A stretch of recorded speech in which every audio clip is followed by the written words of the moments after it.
Terus dukung channel ini dengan cara like, comment, share, dan subscribe. Kali ini Roda Sejarah Channel ingin belajar bersama sahabat tentang Perang Padri yang berlangsung di Sumatera Barat, terutama di kawasan Kerajaan Pagaruyung dari tahun 1803 hingga 1838. Perang ini merupakan peperangan yang pada awalnya akibat pertentangan dalam masalah adat sebelum berubah menjadi peperangan melawan penjajahan. Lantas apa yang melatar belakangi Perang Padri atau bisa dibilang Perang Saudara?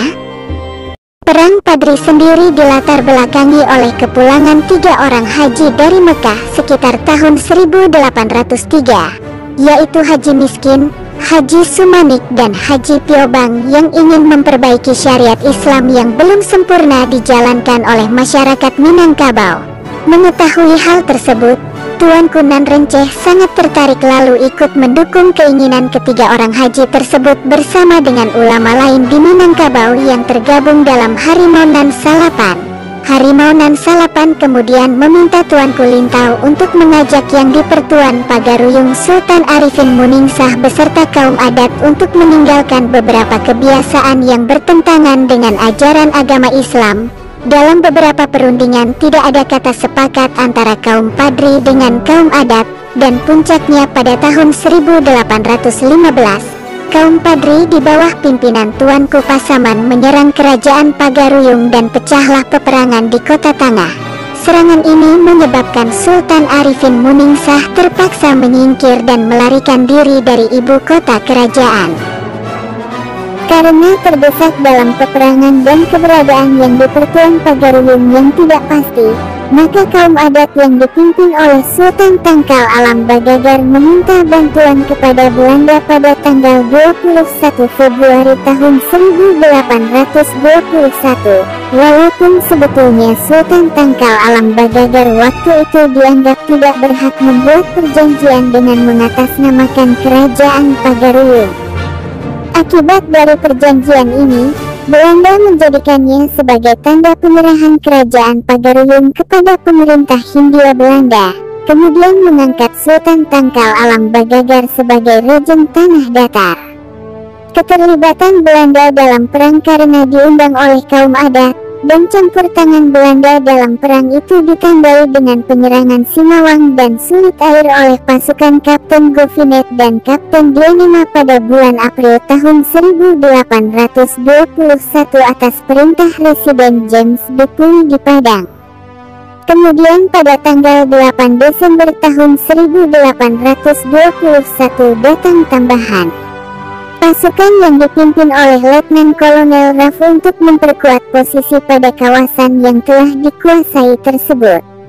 Pada tanggal 4 Maret tahun 1822, pasukan Belanda di bawah pimpinan Letnan Kolonel Raff berhasil memukul mundur kaum Padri keluar dari Pagaruyung.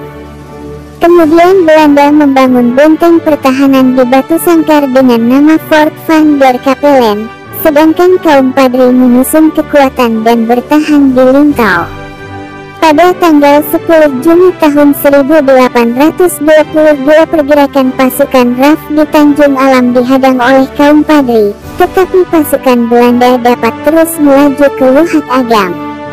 Pada tanggal 14 Agustus tahun 1822 dalam pertempuran di Baso, Kapten Govinet menderita luka berat kemudian meninggal dunia pada tanggal 5 September tahun 1822. Pada bulan September tahun 1822 pasukan Belanda terpaksa kembali ke Batu Sangkar karena terus tertekan oleh serangan kaum Padri yang dipimpin oleh Tuanku Nan Renceh. Setelah mendapat tambahan pasukan pada tanggal 13 April tahun 1823, Raff mencoba kembali menyerang Lintau, tetapi kaum Padri dengan gigih melakukan perlawanan, sehingga pada tanggal 16 April tahun 1823 Belanda terpaksa kembali ke Batu Sangkar. Sementara pada tahun 1824 yang di Pertuan Pagaruyung Sultan Arifin Muningsah kembali ke Pagaruyung atas permintaan Letnan Kolonel Raff, Tetapi pada tahun 1825 raja terakhir Minangkabau ini wafat dan kemudian dimakamkan di Pagaruyung. Sedangkan Raf sendiri meninggal dunia secara mendadak di Padang pada tanggal 17 April tahun 1824 setelah sebelumnya mengalami demam tinggi. Perlawanan yang dilakukan oleh kaum Padri cukup tangguh sehingga sangat menyulitkan Belanda untuk menundukkannya. Oleh sebab itu Belanda melalui residennya di Padang mengajak pemimpin kaum Padri yang waktu itu telah dipimpin oleh Tuanku Imam Bonjol untuk berdamai dengan maklumat Perjanjian Masang pada tanggal 15 November tahun 1825. Hal ini dimaklumi karena di saat bersamaan pemerintah Hindia Belanda juga kehabisan dana dalam menghadapi peperangan lain di Eropa dan Jawa seperti Perang Diponegoro. Selama periode gencatan senjata, Tuanku Imam Bonjol mencoba memulihkan kekuatan dan juga mencoba merangkul kembali kaum adat.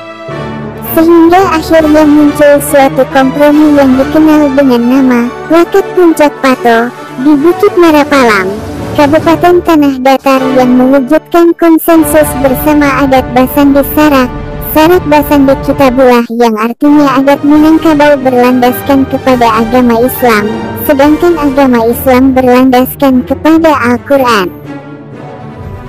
Sejak tahun 1833 mulai muncul kompromi antara kaum adat dan kaum Padri.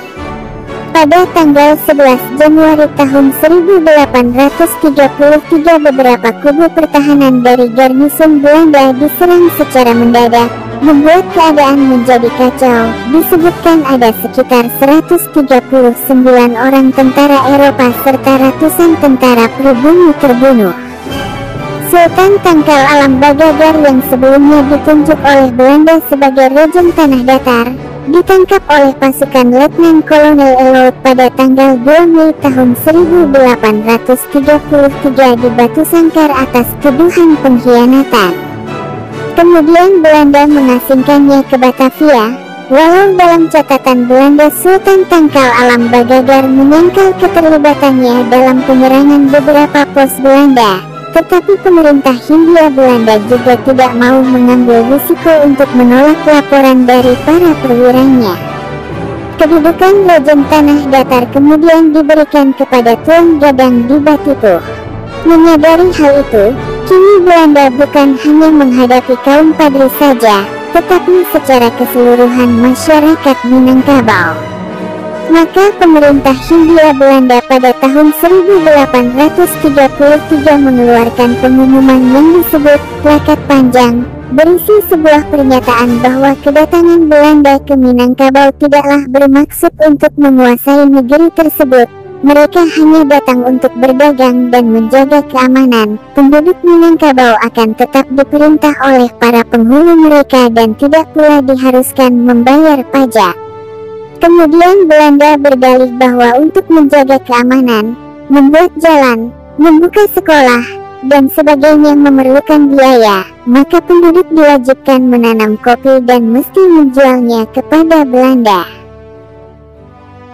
Meskipun pada tahun 1837 Benteng Bonjol dapat dikuasai Belanda, dan Tuanku Imam Bonjol berhasil ditipu dan ditangkap, tetapi peperangan ini masih berlanjut sampai akhirnya benteng terakhir kaum Padri, di Dalu-Dalu, Rokan Hulu, yang waktu itu telah dipimpin oleh Tuanku Tambusai jatuh pada tanggal 28 Desember tahun 1838.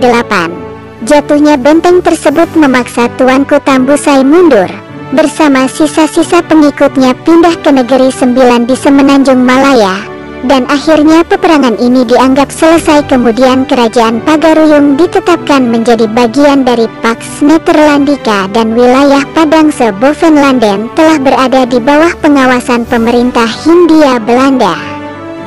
Pengaruh dari peperangan ini menumbuhkan sikap patriotisme kepahlawanan bagi masing-masing pihak yang terlibat. Selepas jatuhnya Benteng Bonjol, pemerintah Hindia Belanda membangun sebuah monumen untuk mengenang kisah peperangan ini. Kemudian sejak tahun 1913, Beberapa lokasi tempat terjadi peperangan ini ditandai dengan tugu dan dimasukkan sebagai kawasan wisata di Minangkabau. Begitu juga selepas kemerdekaan Indonesia, pemerintah setempat juga membangun museum dan monumen di Bonjol dan dinamai dengan Museum dan Monumen Tuanku Imam Bonjol. Perjuangan beberapa tokoh dalam Perang Padri ini mendorong pemerintah Indonesia kemudian menetapkan Tuanku Imam Bonjol dan Tuanku Tambusai sebagai pahlawan nasional.